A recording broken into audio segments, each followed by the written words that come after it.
YouTube, what's going on? Thanks for tuning in. I'm Nash, and in this video, we're going to break down on the whiteboard why you should consider investing in an RV park in 2023.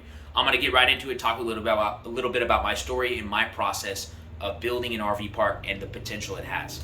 So, I first started off, I bought a 10-acre raw piece of property in Central Texas. It was a town that had a population of 30,000 people.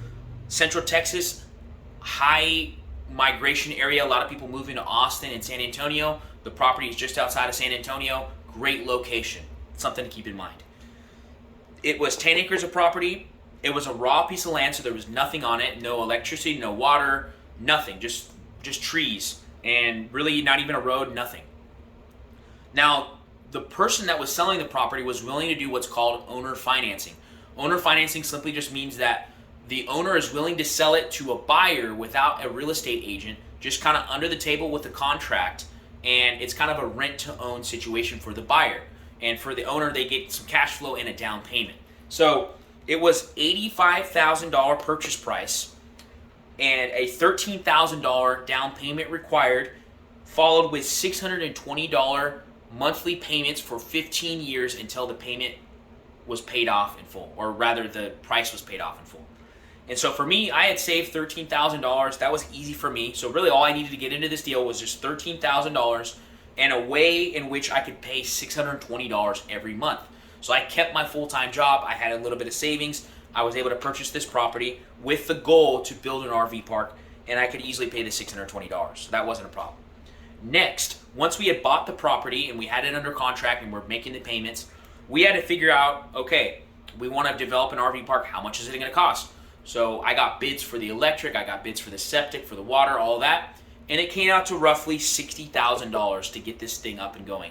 Now that number is building up to 14 spots, and we're doing this in phases. So we talked to the county, and the county pretty much said, hey, you can put up to 14 RVers according to the Texas state law, but after 14, the water needs to be regulated and you need to get a commercial well, which could cost upwards of $80,000, which was big for us. That was really hard for us to get $80,000. So we decided, hey, let's do it in phases. Let's just build up to 14, and then from there, we'll get more money. Once we have money coming in, it'll be much easier.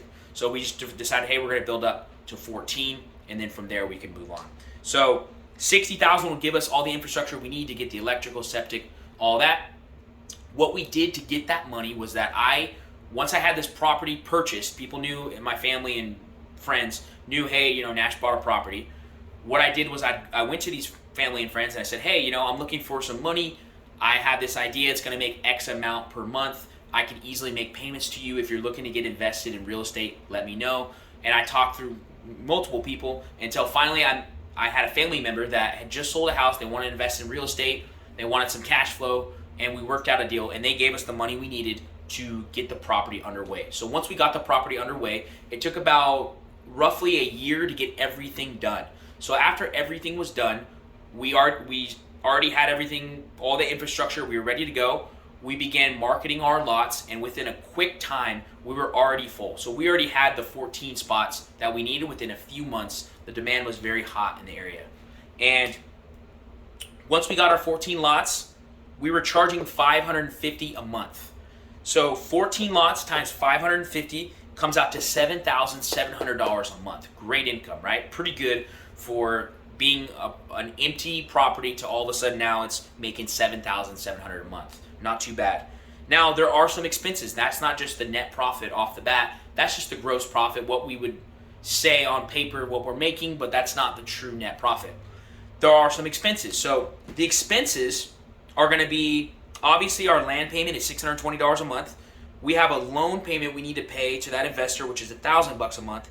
We have $500 for electric, which does fluctuate month to month, but on average it's about $500 a month. We have about $100 for water and $200 for miscellaneous expenses. The total expenses for each month roughly is around $2,420 monthly, which is roughly 32% of the gross revenue. So that brings the net profit monthly out to $5,280 a month, which is pretty good. That gives us a lot of leverage. We're not paying ourselves yet. We are just, at this point, we're not paying ourselves. We are just putting that back into the business and just kind of doing landscaping, building stuff on the property, growing the appreciation of the property by reinvesting in it. So we have a net profit monthly now of $5,280, which comes out to $63,000 a year net profit, or $92,000 in gross revenue. So once we got to this point and we had held it for a little bit, we were making good money, we decided, okay, we want to build up.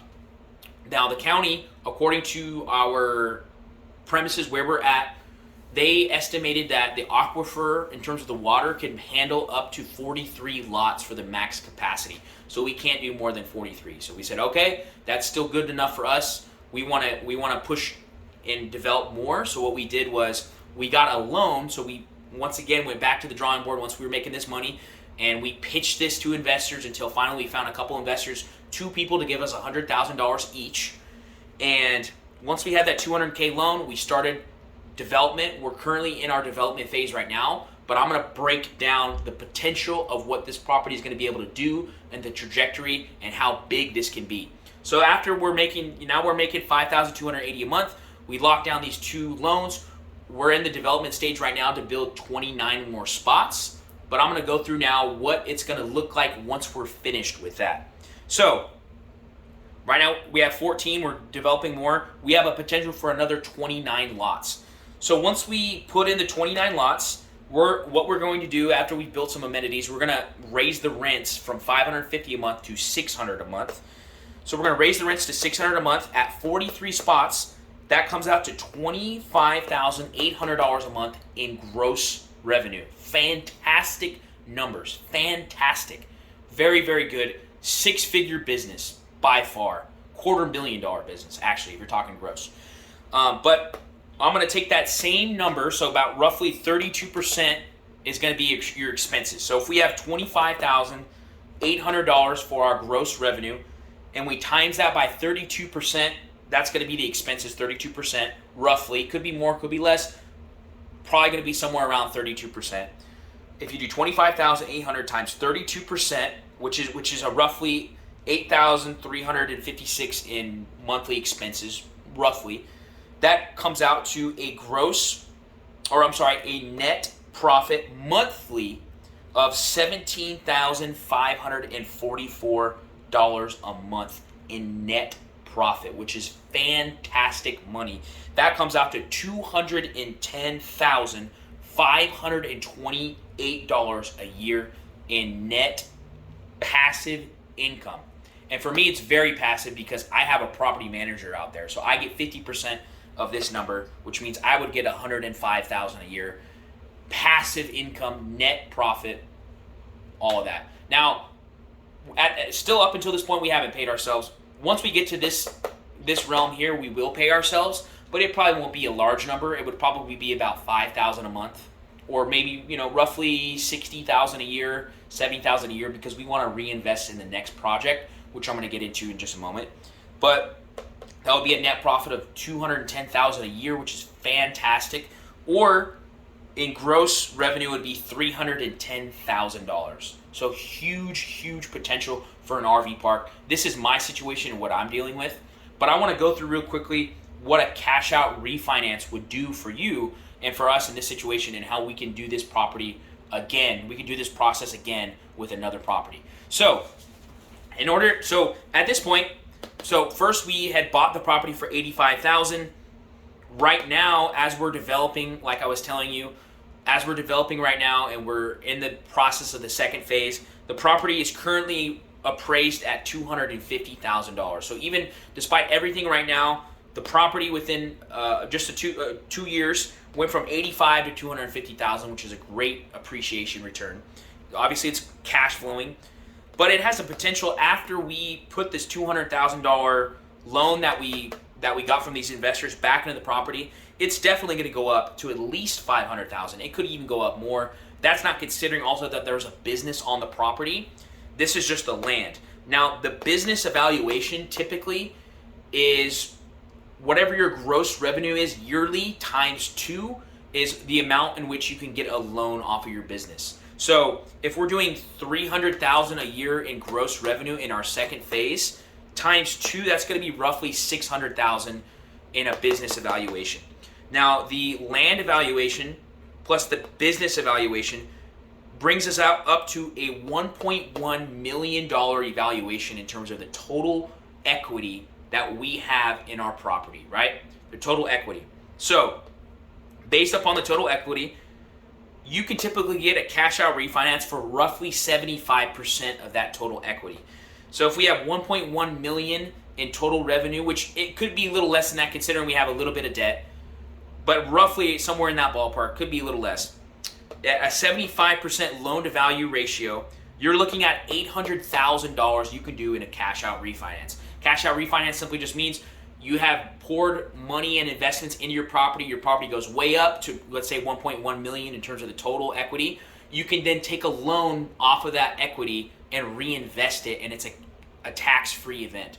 So if we go to the bank after we've done all this development, the bank is going to give us, typically it should be roughly 75%, which would be 800,000 of that 1.1 million. So let's say, here you go, here's 800,000 based upon the equity that you have. And we still get to keep our cash flow. So we still get to keep $17,000 a month. That doesn't go away. But we now have an extra loan that we can use to buy new properties. So we have $800,000 now. We have $17,000 in cash flow. And we can go and buy another property and do this whole process over again and take that $17,000 and double it, all while never losing that $17,000, but instead leveraging that to buy more properties. And you can see how this could be a snowball effect, how that $17,000 can be doubled then to $34,000 and then again to $68,000, and then pretty soon you're a millionaire. But this is how it all starts. You got to just get started first, build that cash flow, because that cash flow allows for you to leverage. In the second phase, as we were beginning the second phase, it was very easy for us to get $200,000 from investors. It was really no problem. Within a few weeks, really, of looking, we locked in 2 deals quickly. And that was because we had cash flow. We had $5,280 a month in net profit cash flow. And the investor knew, okay, I know I'm going to get paid. And if I don't get paid, there's a property in which that I can take back my value. So we have something to offer in terms of the value of our property. But you can see how RV parks can easily give you 6-figure income passively. But not only that, you can get a cash out refinance at the end to buy another piece of property or buy a functioning RV park and rehab it, whatever you want to do. But you have the opportunity for a cash out refinance as well. Huge demand for RV parks right now. As I was telling you, within 2 to 3 months, we were completely full, and we're confident that once we are finished with our development, we're going to easily get the other 29 spots filled very quickly. So it's a huge opportunity, especially in fast-growing areas. Texas, Florida, Arizona, Utah, Tennessee. All these areas are great. Landlord-friendly is what I recommend, and you can see the potential of owning an RV park. I'm going to do more videos. If you like this video, please hit subscribe. But thank you for watching. Hopefully you got some ideas on what you could do in your own life, and maybe you can get started in investing in RV parks just like me. Thank you guys. Take care.